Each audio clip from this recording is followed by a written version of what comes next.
Un point de gagné ou 2 points de perdu. Voilà encore aujourd'hui la question que tout le monde se pose après le match nul 2 buts partout entre le SCO et Nîmes vendredi soir dernier. Premier élément de réponse avec Jean-François Rivière. Évidemment qu'on a perdu 2 points. Quand on est à domicile, on doit gagner, on se doit de gagner. Et vu l'évolution du score pendant le match, je pense qu'à 2-1, effectivement, on peut avoir des regrets de prendre ce deuxième but. Donc oui, on a perdu 2 points. Pourtant, cette rencontre, c'était l'occasion pour les Angevins de se rassurer et de renouer avec la victoire après 3 défaites consécutives, toutes compétitions confondues. Du jamais vu depuis l'arrivée du président Willy Bernard à la tête du club en juin 2006.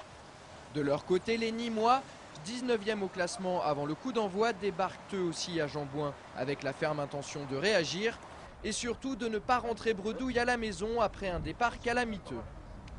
Vendredi en fin d'après-midi, les joueurs du SCO sont les premiers à arriver au stade. Il est environ 18h30. Malgré la mauvaise passe actuelle, les visages sont détendus et souriants. Ça chambre pas mal entre le capitaine Philippe Brunel et Olivier Auriac. Fabrice de Marcolino, lui, semble déjà dans son match. Pourtant, Jean-Louis Garcia a décidé de faire confiance à Jean-François Rivière pour épauler Paul Aloé-Folou à la pointe de l'attaque angevine.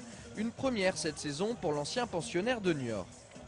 Et maintenant, place au terrain. Malgré plusieurs grosses opportunités en tout début de match, les Angevins se font piéger sur le premier contre Nîmois. Eli Kroupi gagne son duel face à Padovani. Ça fait 1-0 pour Nîmes. Sur leur première incursion dans notre moitié, je ne parle même pas de leur surface, de notre surface, je parle de notre moitié, ils marquent le but. Alors que nous, je crois que dans les 5 premières minutes, on a 3 situations de but. Voilà. La réaction des hommes de Jean-Louis Garcia est quasi immédiate. Sur ce coup franc d'Aïté, Auriac pense avoir égalisé, mais l'arbitre refuse ce but pour hors-jeu.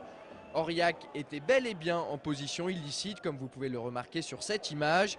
À la mi-temps, Angers est mené 1-0. En deuxième mi-temps, Fabrice de Marcolino remplace Michael Stéphan.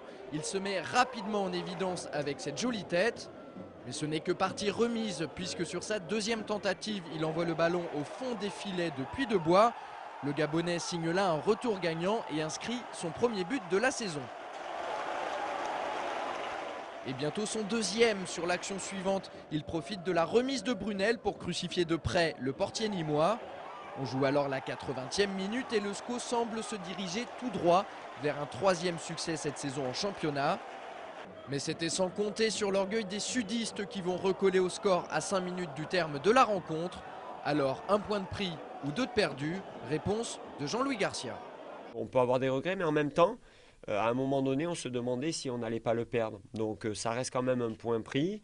On redémarre notre compteur points. Et on va continuer à travailler. De son côté, Jean-Luc Vanucci, l'entraîneur des Crocos, est content, mais reste sur sa faim. Satisfait parce qu'on a stoppé cette mauvaise spirale. On prend un point à l'extérieur, ce qui est bien. Maintenant, un petit goût d'inachevé, voilà, parce que je pense qu'il y avait ce soir, sans faire offense à Angers, à la place de prendre les 3 points. Au classement, Angers a reculé d'une place et est désormais 10e avec 9 points. De son côté, Strasbourg conforte son fauteuil de leader. Demain, dans SCO News, nous reviendrons sur les débuts de Jean-François Rivière sous le maillot blanc et noir, mais aussi sur le retour en forme de Fabrice de Marcolino.